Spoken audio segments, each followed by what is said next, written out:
G. Edward Griffin, author of The Creature from Jekyll Island. Thanks for being here with us. Well, thanks for inviting me, Alex. I really appreciate that very kind introduction, but it scares the heck out of me because I think people expect too much.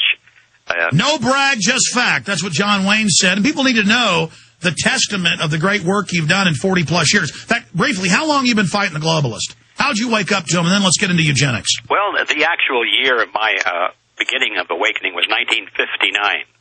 And that's when I began to read some things that were, upstream, that not the same stuff that I was seeing on the media. And by 1960, I was in full swing. So I've been in this thing since 1960. Amazing. So we're talking about almost 50 years. Yeah, really. Time flies. You know, I hope I look as good as you when I'm your age. You're a... what a gentleman you are. No, you're a handsome devil. I'm going to send you a pair of glasses in the morning. Okay, and we're going to fire out your website coming out in a few minutes, so folks, you get ready for that. You have Freedom Force International taking action against these globalists. But eugenics, I mean, in my research, everything leads to that. Our entire society is built for a social engineering grid. Break that down from your 60 years of research and what their end game is in light of this government textbook, internal textbook. It's now come out, written by Bush's advisor and Obama's advisor, calling for a planetary government to kill us. Well, I had two thoughts as you were introducing the topic.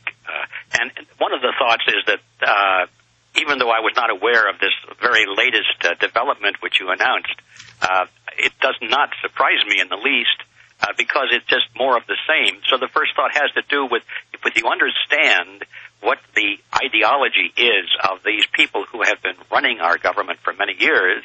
It's called collectivism. And if you understand what that entails, then you know right away what these people are going to do because that's based upon their ideology. The ideology is that they must have total control over the entire population to manipulate it in any way they see fit, always in the name of for the greater good of the greater number, always supposedly for your own good, but with absolute dominance at the top. And so once you understand that's their mindset and that they think that that's a very good thing, well, then you can predict what's going to happen. They're going to want to control not only your health, but your reproductive rights. They'll control who will survive and who will be exterminated. They'll control what you do for a living, where you live, how much you eat, what you think, all of these things, because you become a cog in a giant machine. So the first thought that crossed my mind was that, well, here comes eugenics again. That's always happened in every collectivist regime on this planet, whether it be communism or fascism and Nazism or some of these other isms in Asia and Africa right now. That's part of the animal. It's what it does. The other thought is, you mentioned it, is that this is not a partisan issue at all. You'll find this mentality in both the Republican and the Democrat parties because both parties are dominated by collectivists. So one of the things we have to do is strip out that concept that Republicans and Democrats oppose each other on anything significant. So those are the thoughts that cross my mind. And, once people get the picture of this and they understand that collectivism is the great destroyer of their freedom, then they won't fall for this nonsense about, are they Republicans or are they Democrats doing this?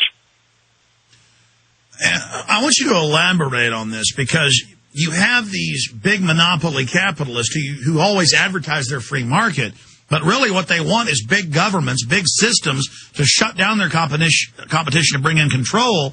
And then because they are collectivists, they collect our wealth and give it to themselves and then use the little bit they give back to us to domesticate us. Then why should they even want us here in their collectivist model of everything shared? Well, they want to get rid of people so there's more for the few that are left. This is their whole social engineering goal. Well, there is a certain element of that in their thinking. They do want to limit the population because they're afraid that if the population gets too large, it becomes unmanageable. Their primary concern is how to manage the population. It's like a herd of cattle. If the herd gets too big, you have trouble managing it. It could break out the boundaries out in the North 40 someplace. And so there's a certain element to keep the size of the herd down.